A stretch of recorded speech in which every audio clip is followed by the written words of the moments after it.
Olá, eu sou Pamela Martins e você está em mais um episódio do Entre Flores e Cicatrizes. No episódio de hoje, eu quero compartilhar algo muito íntimo, algo que eu quase nunca falo em voz alta, um medo silencioso que aparece sempre depois que um capítulo termina.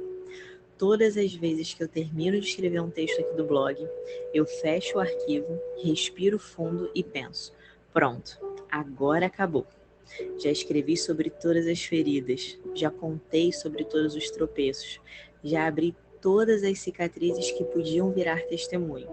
E então vem uma pergunta que gela minha alma: e se não tiver mais nada? E se realmente acabou? E agora, Deus, o que a gente faz? E eu sempre levo essas perguntas para Deus, mas curiosamente, ele nunca me responde com clareza. Ele nunca diz: sim, Pamela, acabou. Nem não, ainda tem mais, vamos continuar. Mas ele me entrega algo melhor do que respostas. Ele me dá paz. Essa paz silenciosa que abraça o coração, como quem diz sem palavras. Descansa.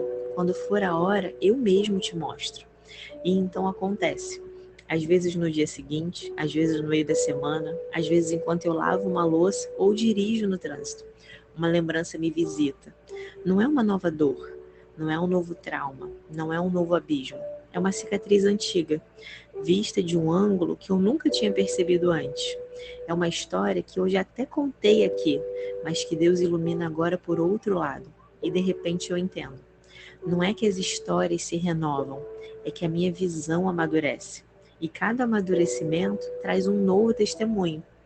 Porque eu achava que eu escrevia sobre dores, mas Deus me mostrou recentemente que eu escrevo sobre percepções, sobre muitos jeitos que Ele usa para ensinar, curar, moldar, corrigir, restaurar e realinhar. E isso não depende de feridas novas, depende da minha entrega. Porque quando a gente se esvazia diante de Deus, Ele nos transborda. Quando a gente diz, eu não tenho mais nada, Ele responde, então agora eu posso fazer. E quando a gente chega no fim, Ele começa. Foi aí que eu percebi algo que mudou tudo. Um dia, as dores realmente vão acabar, mas a voz de Deus não.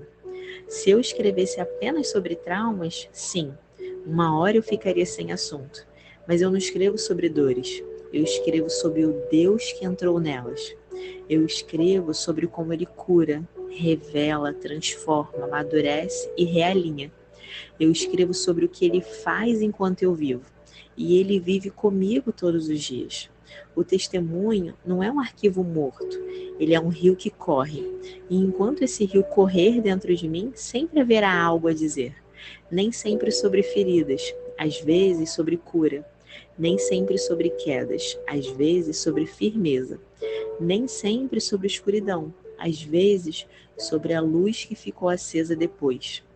E hoje eu entendo que o medo de secar é apenas um lembrete de que eu dependo totalmente dele, porque a fonte não sou eu, a fonte é Deus. E fonte que é Deus não seca nunca, ela transborda. E essa verdade ficou selada em mim quando esse versículo ganhou vida. O meu cálice transborda. Salmos 23, 5. E talvez você também tenha medo de Deus parar de falar com você. Talvez você ache que seus dias de revelação já acabaram, que não há mais nada de novo, que a sua história estagnou. Mas deixa eu te lembrar com carinho.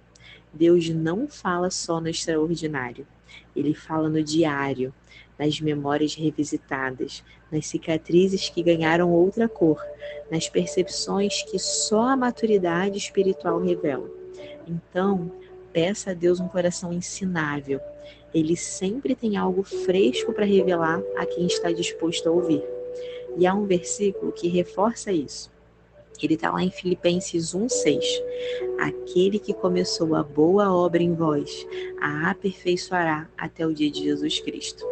Então hoje, se você tem medo de secar, eu oro para que Deus te mostre que a fonte não depende de você, que Ele te ensine a descansar sem medo do fim, que você confie que o silêncio dele não é ausência, é confiança. Confiança de que você já aprendeu a ouvir, mesmo quando ele fala baixo. E se esse episódio falou com você, compartilhe com alguém que talvez esteja com medo de ter chegado ao fim também. E se você quiser conhecer mais flores desse jardim, eu te convido a acessar o meu blog, floresdascicatrizes.com. Lá você vai encontrar capítulos sobre um Deus que não nos seca, mas nos faz transbordar. E obrigada por caminhar comigo nessa jornada de dependência, de maturidade e de transbordo. Que Deus te abençoe e nós nos vemos no próximo episódio. Até lá!